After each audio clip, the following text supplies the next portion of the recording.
SP Bhardwaj class in Prayagraj YouTube channel में आपका हार्दिक स्वागत एवं अभिनंदन करता हूँ।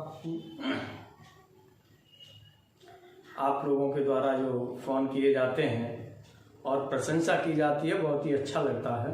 इसी तरह से आप लोग अपना प्यार बनाए रखिएगा।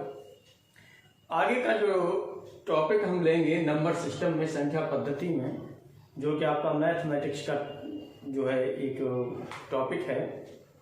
ये आपका TET, C TET, super TET, TGT, bank, railway, SSC, IAS, PCS सभी एग्जाम में आती है नंबर सिस्टम। अब हम लोग यहाँ पर जो बात कर रहे हैं आज, वो नंबर सिस्टम में प्राइम नंबर्स पर बात कर रहे हैं, अभाज्य संख्या या रूढ़ संख्याओं पर बात कर रहे हैं। देखिए, आपके पास प्राकृतिक संख्याएं जो आप यूज में लेते हैं, अक्सर हर व्यक्ति यूज में लेता है, वो प्राकृतिक संख्याओं को यूज में लेता है। 1 2 3 4 5 6 7 8 9 10 इस तरह से यूज में लेता है। तो प्राकृतिक संख्याएं हम लोग यहाँ पर लिख ले रहे हैं। नेचुरल नंबर्स हम यहाँ पर लिख ले रहे हैं। नेचुरल नंबर है हमारे पास 1 2 3 4 5 6 7 8 9 10 11 12 13 14 15 16 17 18 19 20 21 22 23 एंड सो ऑन, और भी नंबर होंगे इनफाइनाइट। इस नंबर में जो ये नंबर आपको दिए गए हैं, इनमें हमें कुछ खासियत दिखाई देती हैं। क्या खासियत दिखाई देती हैं? यानी हमने पहले देखा था, जब हमने आपको सम संख्याओं के बारे में बताया था, तो देखा था कि इसमें ऐसी संख्याएं थी कुछ जो 2 से विभाजित हो रही थी, और कुछ संख्याएं ऐसी थी जो 2 से पूर्णतः विभाजित नहीं हो रही थी, कुछ पूर्णतः 2 से विभाजित हो रही थी। ये देखा था आपने। अब यहाँ पर हम लोग देखते हैं इसी विभाजन को लेकर के कुछ संख्याएं ऐसी हैं जो 1 से डिवाइड होती हैं और सेल्फ से यानी स्वयं से डिवाइड होती हैं। कुछ संख्याएं इसमें ऐसी भी हैं जो 1 से डिवाइड होती हैं, खुद से भी यानी स्वयं से भी डिवाइड होती हैं, यानी स्वयं से भी पूर्णतया विभाजित होती हैं। इसके अतिरिक्त और संख्याओं से भी पूर्णतया विभाजित होती हैं। ऐसी संख्याएं हैं। तो इनका क्या क्या नाम दे दिया गया, उस पर हम लोग बात करते हैं। देखिए, एक आपका क्या है, एक देखेंगे तो एक संख्या कैसी है, ये स्वयं से, एक तो स्वयं एक है, जो 1 है, ये 1 है, ये 1 स्वयं 1 है, यानी एक स्वयं एक है। तो दोनों एक और स्वयं एक ही में हो गया, इसीलिए इसको क्या कर दिया, बाहर कर दिया। इससे आगे देखिएगा, अभी हम बताते हैं फिर और कंपेयरिंग करके। इसके बाद 2 है, तो 2 क्या होता है, यहाँ पर 2 देखेंगे, ये 2 है, ये 1 से विभाजित है और 2 से स्वयं से पूर्णतः विभाजित है। 1 से विभाजित करेंगे तो 2 बार जाएगा, 2 से विभाजित करेंगे तो 1 बार जाएगा। इसी तरह से आप 3 देखेंगे, 3 भी आपका क्या है, ये 1 से भी विभाजित है और 3 से भी विभाजित है, इसके अलावा और किसी से विभाजित नहीं है। यानी 1 से विभाजित है और स्वयं से विभाजित है, इसके अलावा किसी से विभाजित नहीं है। लेकिन 4 पर हम देखते हैं तो 4 हमारा क्या विभाजित है, 1 से भी विभाजित है, 4 से विभाजित है, 1 से विभाजित है, 4 से विभाजित है, इसके अलावा किससे विभाजित है, 2 से भी विभाजित हो जाता है। 2 दूनी 4, 2 दूनी 4 होता है, तो ये 2 से भी विभाजित हो जाता है। तो चलिए यहाँ पर हमने ये 2 और लिख दिया। अब 5 पर हम बात करते हैं तो 5 भी हमारा क्या है, 1 से विभाजित है और 5 से विभाजित है, यानी स्वयं से विभाजित है। 6 पर बात करते हैं तो 6 में क्या है आपका, ये 1 से विभाजित है पूर्णतया, 6 से विभाजित है, यानी 1 से भाग 6 में देंगे चला जाएगा, 6 बार जाएगा। यदि 6 का भाग 6 में देंगे तो 1 बार जाएगा। इसके अलावा 2 का भाग देते हैं इसमें तो 3 बार जाता है, 3 का भाग देते हैं 2 बार जाता है। तो ये देखिए 7 क्या है आपका, 7 भी 1 से और 7 से विभाजित है, बाकी का और किसी से विभाजित नहीं है। 8 को हम देखेंगे तो ये किससे विभाजित है, 1 से विभाजित है, 8 से विभाजित है, इसके अलावा 2 और 4 से भी विभाजित है। 9 देखेंगे किस किस से विभाजित है, 1 से विभाजित है, 9 से विभाजित है, इसके अलावा ये 3 से भी विभाजित है, 3 तरह का 9 होता है। ऐसे ही आप 10 देखेंगे, 10 किस किस से विभाजित है, 1 से भी विभाजित है, 10 से भी विभाजित है, 2 से भी विभाजित है और 5 से भी विभाजित है। इसी तरह से यहाँ पर हम लोग देखेंगे 11 किससे विभाजित है, 1 से विभाजित है और स्वयं 11 से विभाजित है, उसके अलावा और किसी से विभाजित नहीं है। इसी तरह से 12 देखेंगे, ये नीचे आ जाएगा। एक से और स्वयं से जो विभाजित हो रहे हैं उनको हम ऊपर ले रहे हैं, एक स्वयं और उसके अलावा भी किसी से विभाजित हो रहे हैं, उनका एरो हम नीचे खींच दे रहे हैं। 12 1 12 के अलावा 3 4 6 से विभाजित है, इसका एरो नीचे खींच दिया। 13 1 और 11 से विभाजित है, एरो ऊपर कर दिया। ये भी नीचे, ये भी नीचे, ये भी नीचे, ये ऊपर, ये नीचे, ये ऊपर, ये नीचे, ये नीचे, ये 3 से भी विभाजित होगा। 1 21 के अलावा 3 से विभाजित होगा, 7 से विभाजित होगा, 22 भी, 23 ऊपर। तो जो संख्याएं एक और स्वयं से विभाजित होती हैं, जो संख्याएं एक और स्वयं से विभाजित होती हैं, उनको कहा जाता है अभाज्य संख्याएं या ऋण संख्याएं। या हम कह सकते हैं एक व स्वयं से विभाजित होने वाली संख्याओं को अभाज्य संख्याएं कहते हैं। एक व स्वयं से विभाजित होने वाली संख्याओं को अभाज्य संख्याएं कहते हैं। तो देखिए ये ऊपर जो ये संख्याएं ली हैं, ये आपने कौन सी ली है? प्राइम नंबर्स लिए हैं, यानी अभाज्य संख्याएं ली हैं। ये अभाज्य संख्याएं ले ली आपने, या हम यहाँ पर इनको कह सकते हैं ये आपने लिए हैं, क्या लिए हैं? ये प्राइम नंबर्स ले लिए। चलिए ये प्राइम नंबर्स ले लिया आपने, अभाज्य संख्याएं ले ली। इसमें क्या है? एग्जाम्पल में लेंगे तो कितना हो जाएगा? 2 हो जाएगा, 3 हो जाएगा, 5 हो जाएगा, 7 हो जाएगा, 11 हो जाएगा। ये ऊपर जितने एरो जा रहे हैं ये सब कैसी हैं? अभाज्य संख्याएं हैं। अब हम लोग यहाँ पर क्या करते हैं? अब यहाँ पर ध्यान दीजिएगा।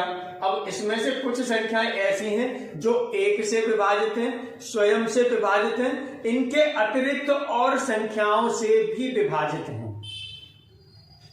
यानी वे संख्याएं जो एक कॉमा स्वयं के अतिरिक्त अन्य संख्याओं से भी विभाजित होने वाली संख्याओं को हम क्या कहते हैं? भाज्य संख्याएं कहेंगे। इन नीचे वाली संख्याओं को कहा जाता है भाज्य संख्याएं, यानी कंपाउंड, डिविजिबल नंबर्स और कंपाउंड नंबर्स।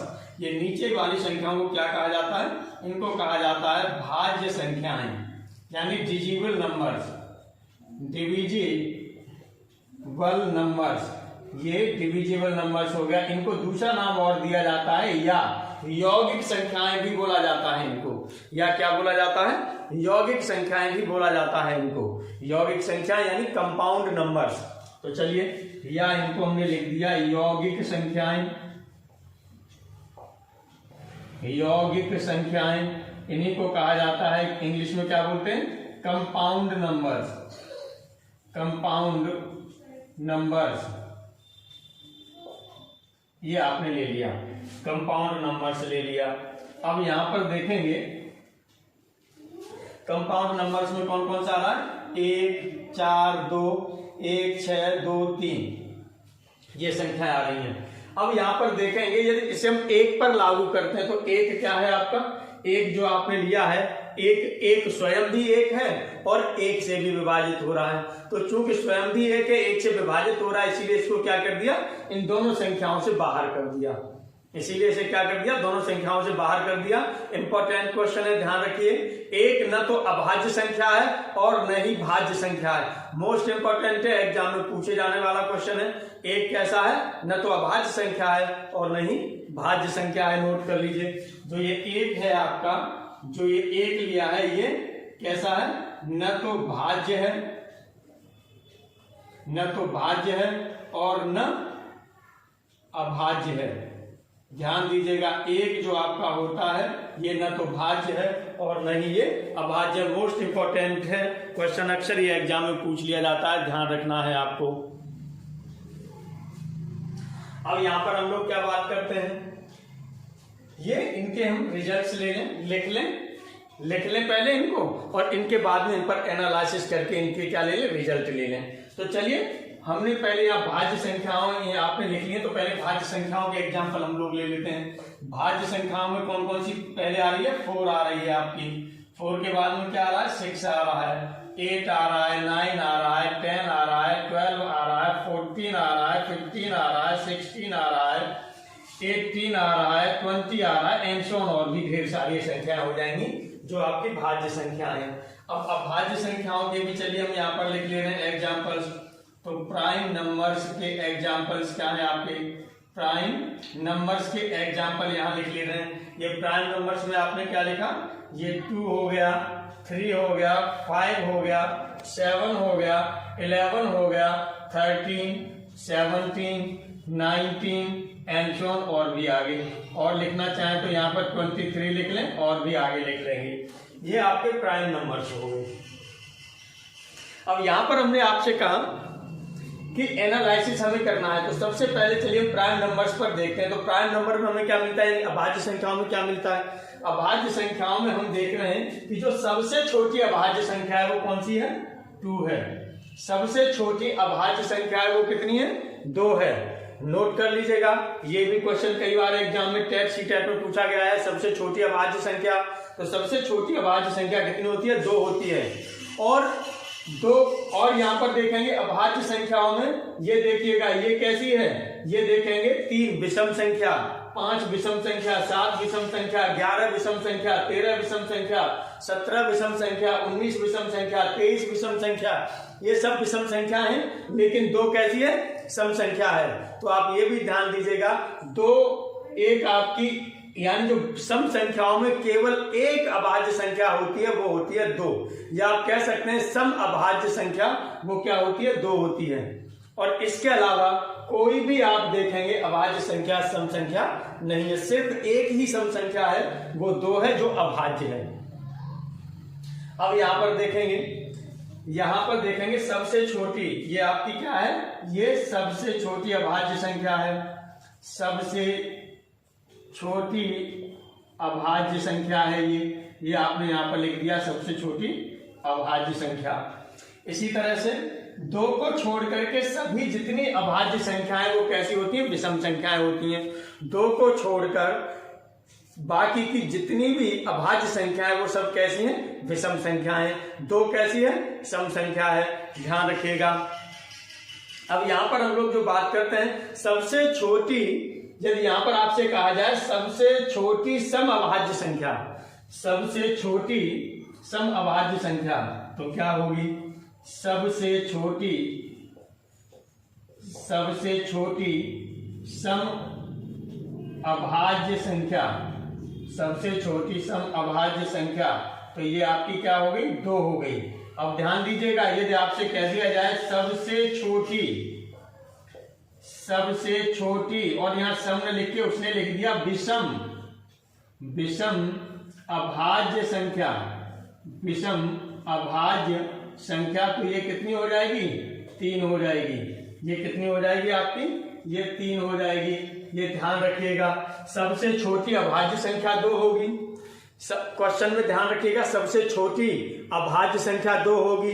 सबसे जो हम करें सबसे छोटी सम अभाज्य संख्या 2 होगी। सबसे छोटी सम अभाज्य संख्या भी 2 होगी, क्योंकि और 2 के अलावा और कोई अभाज्य संख्या है भी नहीं। चाहे तो वो सबसे बड़ी भी कह दीजिए अभाज्य संख्या, सम अभाज्य संख्या 2 सबसे बड़ी भी हो जाएगी, सबसे छोटी भी हो जाएगी, और सम भी वही एक ही संख्या है बस। तो ये ध्यान दीजिएगा, क्वेश्चन वहां पर घुमा के वो पूछ सकता है।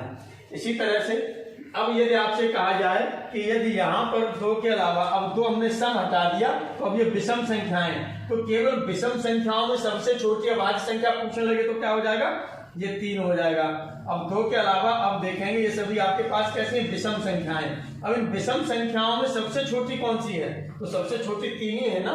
तो हम कह सकते हैं सबसे छोटी अभाज्य संख्या, सबसे छोटी विषम अभाज्य संख्या वो कितनी होगी, 3 होगी। वो आपने लिख दिया सबसे छोटी विषम अभाज्य संख्या 3। ये ध्यान रखिएगा, एग्जाम में पूछे जा सकते हैं। तो ये हमने आपको बताया कि 2 को छोड़कर सभी रूढ़ संख्याएं विषम संख्याएं होती हैं। 2 को छोड़कर सभी रूढ़ संख्याएं विषम संख्याएं होती हैं, ये आपको ध्यान रखना है। अब यहाँ पर जो आपको विशेष रूप से और ध्यान रखना है कि क्वेश्चन में आपसे पूछ लिया जाता है कि जो है 2 अंकों तक कितनी आपकी जो है अभाज्य संख्याओं की संख्या होती है, या आपसे पूछ लिया जाता है कि 1 अंक में कितनी अभाज्य संख्याएं होती हैं। जब 1 अंक की बात करेंगे तो 1 अंक में क्या होगा, 1 से लेकर के 9 तक, 1 से लेकर के 9 तक 1 अंक की बात करें तो कितना हो जाएगा, 1 से लेकर के ये 9 तक हो जाएगा। तो 1 से लेकर के 9 तक आप यदि लेंगे तो आपके पास क्या बचेगा, इस पर भी चलिए हम लोग बात कर लेते हैं। ये हो गया। यहाँ पर देखेंगे 1 से लेके 9 तक कितनी अभाज्य संख्या है। यहाँ पर अभाज्य संख्याओं की बात करेंगे तो 2 आपका कैसी है अभाज्य संख्या, 3 कैसी है अभाज्य संख्या, 5 कैसी है अभाज्य संख्या, 7 कैसी है अभाज्य संख्या। यानी एक अंक वाली संख्याओं जो अभाज्य संख्या है, एक अंक वाली संख्या 1 से लेके कहां तक है 9 तक है। वैसे 1 को न तो भाज्य संख्या कहा गया ना भाज्य संख्या कहा गया, इसीलिए आप 1 को इन्वॉल्व न करें, यदि करना चाहें तो कर भी लीजिए। तो एक अंक वाली कुल अभाज्य संख्याएं कितनी होगी 1 2 3 4। तो यहाँ पर आप लिख सकते हैं एक अंक वाली कुल अभाज्य संख्याएं, एक अंक वाली कुल अभाज्य संख्याएं कितनी हो गई 4 हो गई हैं। 4 हैं, कौन कौन सी 2 3 5 7, ये एक अंक वाली आपने लिख ली। इसी तरह से आप क्या करेंगे 50 से छोटी कुल अभाज्य संख्याएं, ये डायरेक्ट क्वेश्चन पूछ लेते हैं, वहां पर आपको निकालना पड़ेगा। तो 50 से छोटी कुल अभाज्य संख्याएं होती हैं वो कितनी होती हैं 15 होती हैं, ध्यान रखिएगा। 50 से छोटी कुल अभाज्य संख्याएं आपके पास कितनी है 15 है, ध्यान रखिएगा। इसी तरह से 100 से छोटी कुल अभाज्य संख्याएं कितनी होती है 25। 100 से छोटी अभाज्य संख्याएं कितनी होती हैं 25 होती हैं। इसी तरह से एक योग पर हम बात करते हैं, वो योग भी आपसे पूछ सकता है कि सबसे छोटी 2 अभाज्य संख्याओं का योग कितना है, सबसे छोटी 3 अभाज्य संख्याओं का योग कितना है, या सबसे छोटी 5 अभाज्य संख्याओं का योग कितना है। तो ये भी आप अपने माइंड में रखिए, माइंड मेकअप करके रखिए। ऐसा न हो कि वहां एग्जामिनेशन में आप अभाज्य संख्याओं को निकालें कि कौन कौन सी अभाज्य संख्या है, उसके बाद में फिर ऐड करें तो टाइम वेस्ट होगा। इसीलिए ऐसे कुछ योग आपको पहले से माइंड में रखने, जिससे जैसे ही क्वेश्चन एग्जाम में दिखाई दे आप उसे तुरंत टिक करके आगे बढ़े। चूंकि समय बहुत कम होता है, आपको कोई न कोई टेक्निक अपना के रखनी पड़ेगी पहले से। चलिए तो उसी पर हम बात करते हैं। क्रमागत अभाज्य संख्याओं के योग के बारे में हम बात कर रहे हैं। जैसे 2 क्रमागत अभाज्य संख्याएं ले ली आपने, पहली 2 क्रमागत अभाज्य संख्याएं ले ली, तो इसमें क्या लेंगे तो देखिए यहाँ पर हम लिख दे रहे हैं 2 के लिए 2 क्रमागत अभाज्य संख्याएं और 2 क्रमागत हमने ले ली अभाज्य संख्याएं। 2 प्रथम क्रमागत या प्रथम 2 क्रमागत अभाज्य संख्याएं, तो कौन कौन सी प्रथम होगी, पहली 2 होगी, दूसरी कितनी है 3 है, योग कितना हो जाएगा 5 हो जाएगा। इसी तरह से यहाँ पर 2 क्रमागत ली हैं, यहाँ पर हम क्या ले लें 3 क्रमागत अभाज्य संख्याएं, यानी प्रथम 3 क्रमागत अभाज्य संख्या तो कितनी हो जाएगी 2 धन 3 फिर होती है 5, इसका योग कितना हो जाता है 10 हो जाता है, ये आपको ध्यान रखना है।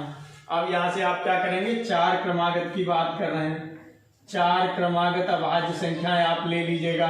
तो ये कितना हो जाएगा देखिए 2 3 5 और इसके बाद में क्या होता है 7 होता है, यानी 2 + 3 + 5 प्लस इसके बाद 7 होता है, तो ये हो जाएगा 17, ये हो जाएगा 17। ये तैयार रखिएगा पहले ही से, जिससे कि एग्जाम में आ जाए तो तुरंत आपका क्या हो जाए वहां टिक हो जाए, टाइम वेस्ट न करना पड़े।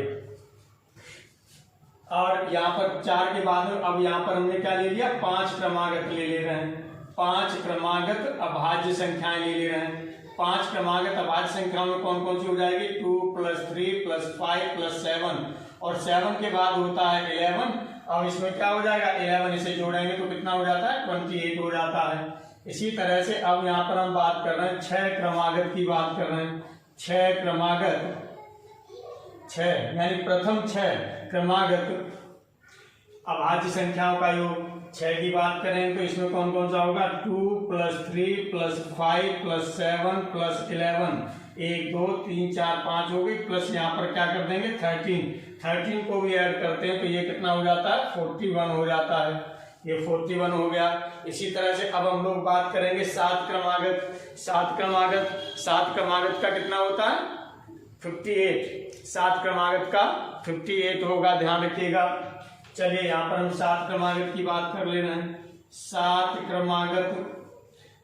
क्रमागत की बात करेंगे तो यहाँ पर क्या होगा 2 + 3 + 5 + 7 + 11 + 13 और 13 के बाद होती है वो कौन सी होती है 17 होती है।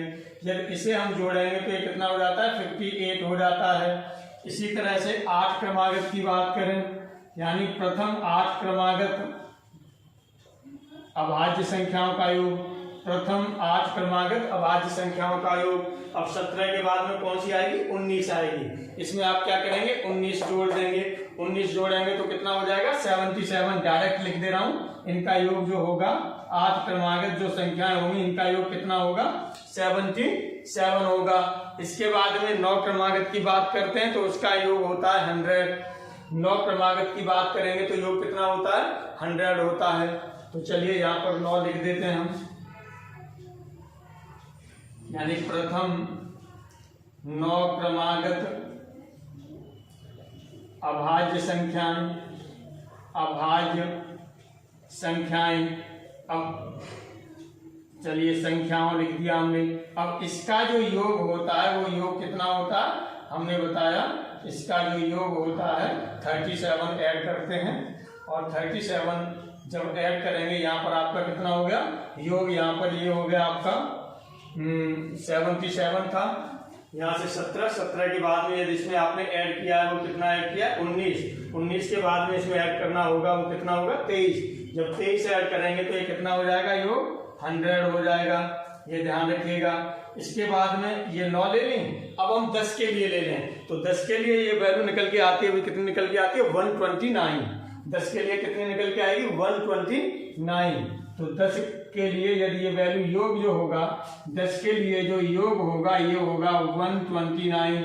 ये डायरेक्ट याद रखिएगा, जिससे एग्जाम में क्वेश्चन आएगा तो आपका आराम से टिक हो जाएगा। अब हम कुछ भाज्य संख्याओं की भी प्रॉपर्टी देख लेते हैं। भाज्य संख्याएं क्या थी?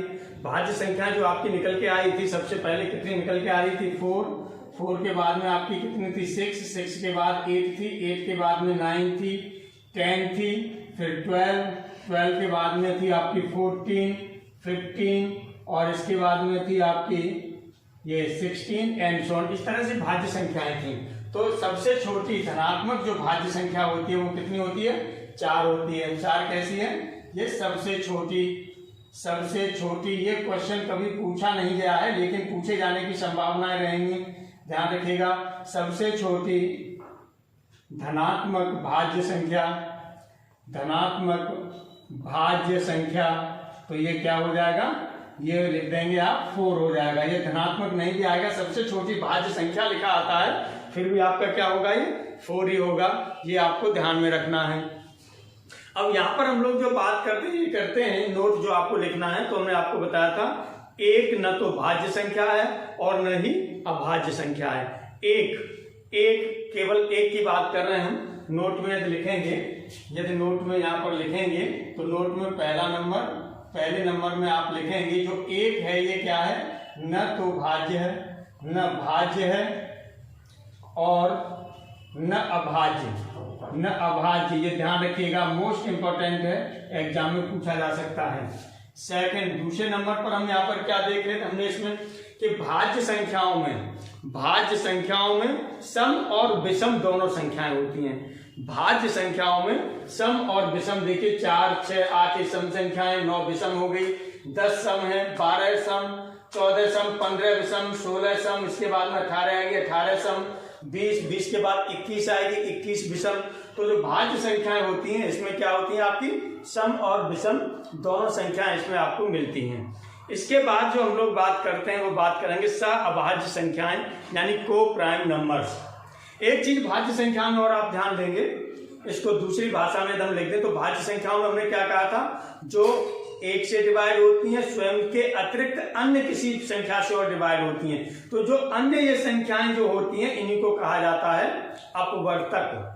ये अपवर्तक या इन्हें गुणनखंड भी बोला जाता है, या जिसके गुणनखंड किए जा सकें। जैसे एग्जाम्पल में आप लेना चाहें तो 4 के गुणनखंड आप कर देते हैं 2 गुणा 2, 6 के गुणनखंड कर देते हैं 2 गुणा 3।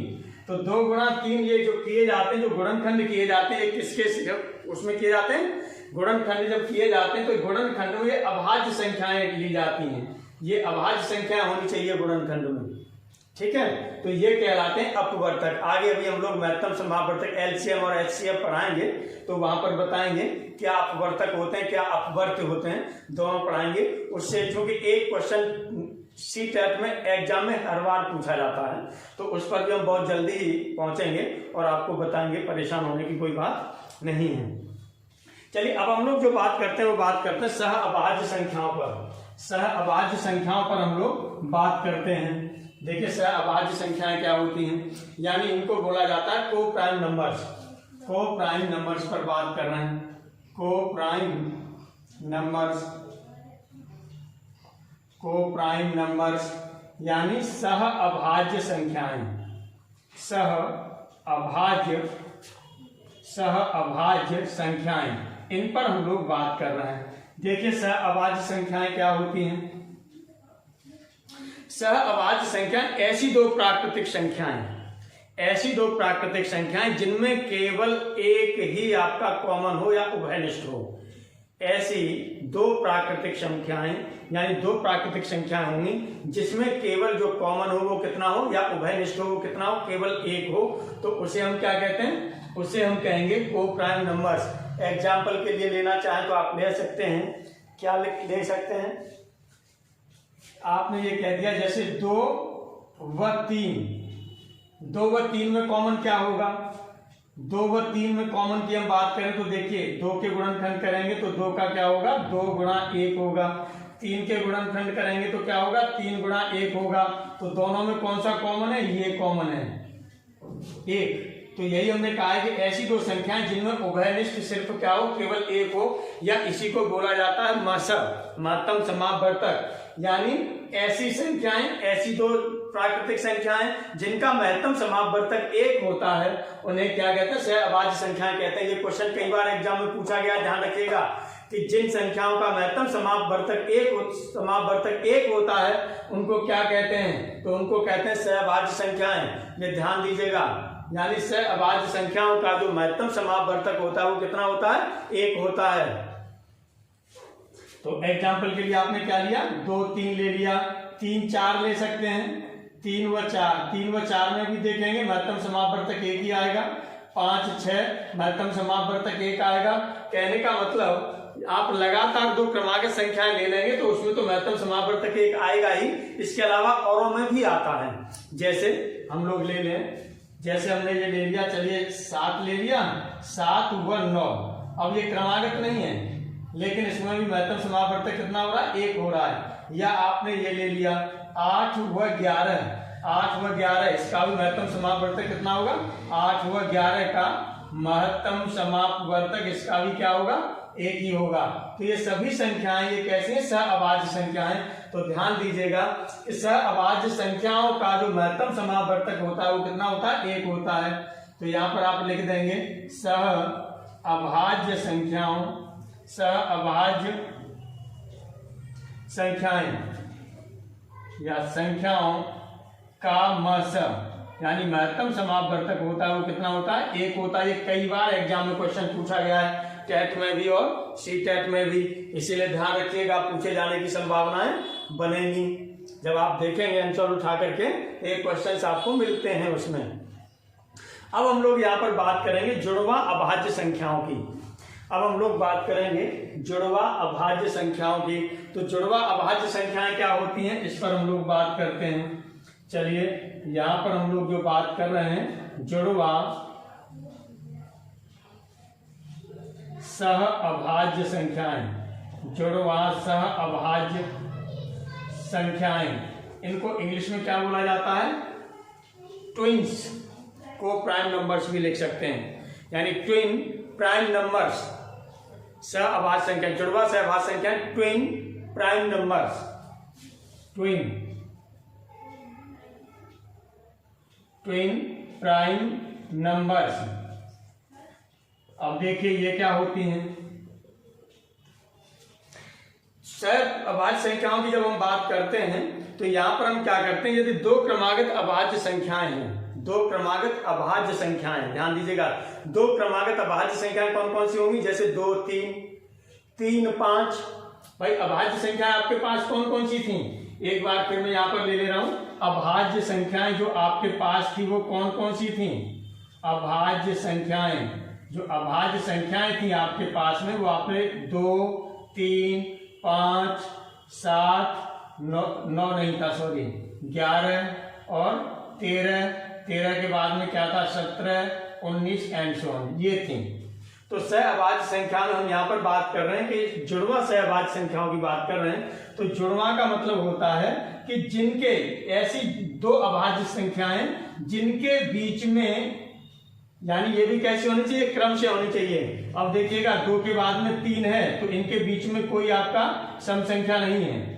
ऐसे ही 7, ये 3 और 5 के बीच में सम संख्या 1 4 है, तो 3 और 5 आपकी कैसी हो जाएंगी, 3 और 5 आपकी कैसी संख्या हो जाएगी, ये जो युग्म होगा ये जुड़वा अभाज्य संख्या कहलाएगा। तो ध्यान दीजिएगा, यदि दो क्रमागत अभाज्य संख्याओं के मध्य केवल एक भाज्य संख्या होती है, यदि दो क्रमागत अभाज्य संख्याओं के मध्य केवल एक भाज्य संख्या होती है तो उन्हें क्या कहते हैं, जुड़वा सहअभाज्य संख्याएं कहते हैं। जैसे 3 व 5 के बीच कितना होता है, 4 होता है, तो 3 व 5 ये क्या हो जाएंगी, जुड़वा सहअभाज्य संख्याएं हो जाएंगी। इसके बाद में देखेंगे 5 और 7 के बीच में क्या है, 5 व 7 के बीच में 6 है, एक भाज्य संख्या 6 है, तो ये भी आपकी क्या हो जाएगी, जुड़वा अभाज्य संख्या हो जाएगी। लेकिन यहाँ पर अब हम 7 और 11 के बीच में बात करें तो 8 9 10 तीनों ही कैसे हैं, तीनों ही भाज्य संख्याएं, लेकिन हमें कितनी चाहिए, एक चाहिए। एक होगी तब तो आपका क्या होगा, जुड़वा से अभाज्य होगी, यदि एक से ज्यादा होगी तो नहीं होगी। तो यहाँ पर देखेंगे 7 से इसके बीच में कितना है, 8 9 10, और तीनों ये कैसे भाज्य संख्याएं। इसका मतलब 7 और 11, 7 व 11 क्या ये जुड़वा अभाज्य संख्या हैं, जुड़वा सहअभाज्य संख्याएं हैं, नहीं है। इसी तरह से देखेंगे 11 व 13 हैं, 11 व 13, चलिए 11 व 13। अब 13 और 17 की बात करें तो 13 के बाद 14 15 16 तीनों कैसी संख्या है, भाज्य संख्या है। इसका मतलब ये पेयर भी आपका सहअभाज्य, जुड़वा सहअभाज्य संख्याएं नहीं होगा। अब यहाँ पर हम 17 व 19 की बात करें तो 17 व 19 के बीच में 18 है, 17 व 19 के बीच में क्या है, 18 है, जो आपका क्या शो कर रहा है, यानी ये शो करेगा कि ये दोनों संख्याएं जुड़वा सहअभाज्य संख्याएं होंगी, यानी आपकी ट्विन प्राइम नंबर्स होंगे ये। तो आपके सामने एक क्वेश्चन है कि 4 और 14 हैं, यानी 4 और 14 हैं, ये कौन सी संख्याएं, विषम संख्याएं हैं, एक सम व एक विषम है, या जुड़वा सहअभाज्य संख्याएं, या सहअभाज्य संख्याएं नहीं है, इनमें से आपको देखना है। तो देखिए विषम संख्याओं में आपने क्या पढ़ा था, जो संख्याएं 2 से पूर्णतया विभाजित नहीं होती हैं। तो यहाँ पर देखेंगे दोनों, 4 भी 2 से पूर्णतया विभाजित है, 2 दूनी 4, और 14 भी 2 7 14 है, यानी 4 और 14 दोनों ही कैसी हैं, 2 से विभाजित है, यानी दोनों ही कैसी संख्याएं, सम हैं। तो पहला ऑप्शन आपका क्या हो गया, ये गलत हो गया, ये विषम संख्याएं नहीं है दोनों। अब अगला क्या है, एक सम व एक विषम, नहीं, दोनों सम संख्याएं आपने निकाली हैं, तो ये भी गलत हो गया। अब कह रहा है जुड़वा सहअभाज्य संख्याएं हैं, तो जुड़वा सहअभाज्य संख्याओं में आपने क्या लिया था, उसमें जो आपकी होती थी वो अभाज्य संख्याएं होती थी, तो इसमें तो ये दोनों भाज्य संख्या हैं, तो ये भी आपका क्या हो गया, गलत हो गया। अब एक ऑप्शन बचा, यही चौथा ऑप्शन सही है, लेकिन हम कॉन्सेप्ट से इसे लेना चाह रहे हैं, इसे हम किससे लेना चाह रहे हैं, कॉन्सेप्ट से लेना चाह रहे हैं, परिभाषा से लेना चाह रहे हैं। यहाँ से सही तो हो गया, लेकिन हम परिभाषा से लेना चाह रहे हैं। परिभाषा में आपने क्या किया था, यानी यदि इन दोनों संख्याओं का मासा कितना हो, 1 होना चाहिए। यदि ये सहअभाज्य संख्याएं होंगी तो मासा 1 होगा, और मासा 1 से अधिक होता है तो इसका मतलब ये सहअभाज्य संख्याएं नहीं है, यही होगा ना। तो देखिए 4 के यहाँ पर फैक्टर्स करेंगे, 4 के फैक्टर क्या होंगे, 2 गुणा 2, और यहाँ 14 के फैक्टर कितना हो जाएंगे, 2 गुणा 7। अब यहाँ पर देखेंगे दोनों में कॉमन कितना हो रहा है, 2, तो मासा कितना हो जाएगा, जो ये कॉमन होता है यही मासा होता है, तो ये हो जाएगा 2। और मासा कितना होना चाहिए था, सहअभाज्य संख्याएं होती तो मासा 1 होता, लेकिन मासा 1 नहीं है, इसका मतलब ये कैसी संख्या है, सहअभाज्य संख्याएं नहीं है ये। अब हम लोग बात करते हैं अभाज्य संख्याओं की पहचान करना या रूढ़ संख्याओं की पहचान करना। यानी कोई आपको एक नंबर दे दिया जाएगा, एक संख्या दे दी जाएगी, और वो आपको पहचान करनी है कि अभाज्य है या भाज्य है। तो देखिएगा इस तरह के जो क्वेश्चन ज्यादातर रहते हैं वो टेट सी टेट में कम चांसेस रहते हैं ऐसे क्वेश्चन के, लेकिन ये सिविल में यानी IAS, PCS और SSC बैंक रेलवे उसमें ज़्यादा चांसेस रहते हैं इस टाइप के क्वेश्चन पूछने के। TGT में भी ज़्यादा चांसेस हो जाते हैं पूछने के इस टाइप के क्वेश्चन। तो देखिए अब हम लोग जो यहाँ पर बात कर रहे हैं वो अभाज्य संख्याओं की पहचान करने की बात कर रहे हैं। तो ध्यान दीजिएगा, जो भी हमें संख्या दे दी जाएगी उस संख्या से आगे वाली हम देखेंगे कोई वर्ग संख्या है जिसका वर्गमूल लिया जा सकता है। आगे आने वाली संख्या हम क्या करेंगे, जिसका वर्गमूल लिया जा सके। तो जो हम ऐसी बड़ी संख्या लेंगे, इससे ठीक बड़ी संख्या लेंगे, जो संख्या दे दी जाएगी उससे ठीक बड़ी संख्या ले लेंगे, उसका वर्गमूल निकालेंगे, जो वर्गमूल होकर के जो संख्या आएगी उससे छोटी अभाज्य संख्याएं लिखेंगे। और यदि छोटी अभाज्य संख्याओं में से किसी भी संख्या से यदि क्या होती है वो संख्या डिवाइड हो जाती है, जो दी गई संख्या है, रूट जो दी गई संख्या वो डिवाइड हो जाती है, तब वो भाज्य संख्या है, अदरवाइज क्या होगी, अभाज्य संख्या होगी।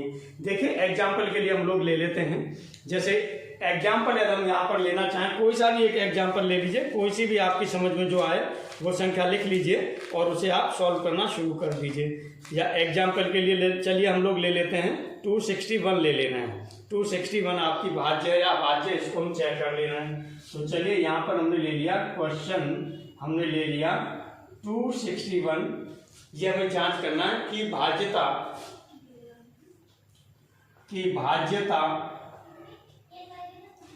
या अभाज्यता, अभाज्यता का मतलब अभाज्य संख्या, अभाज्यता की जांच कीजिए।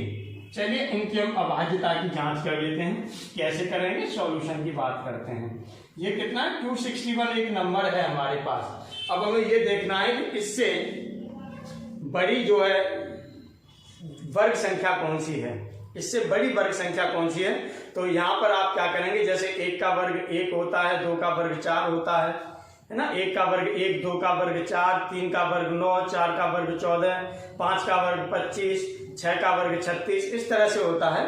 तो एक आपका जो इससे ठीक बड़ी वर्ग संख्या हमको देखनी है, इस संख्या से ठीक बड़ी वर्ग संख्या कौन सी होगी, 289। कौन सी होगी इससे बड़ी संख्या, इससे बड़ी संख्या होगी 289। और ये 289 कितने का वर्ग होता है, 17 का वर्ग होता है। कितने का वर्ग होता है, 17 का वर्ग होता है।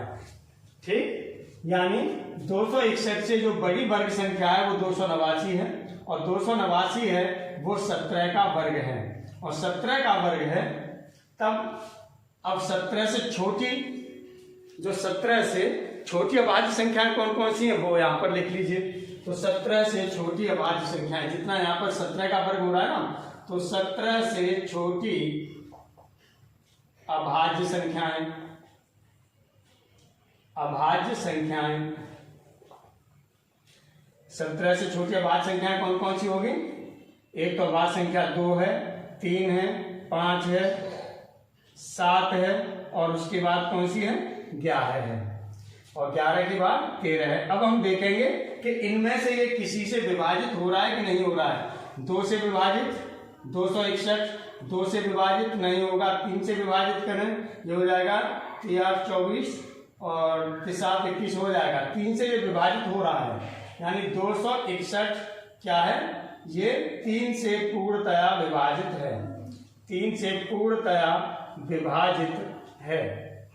चलिए ये 3 से पूर्णतया आपका विभाजित है, अतः ये कैसी संख्या हो जाएगी, 261 3 से पूर्णतया विभाजित है, अतः 261 जो होगी ये कैसी संख्या होगी, ये भाज्य संख्या होगी।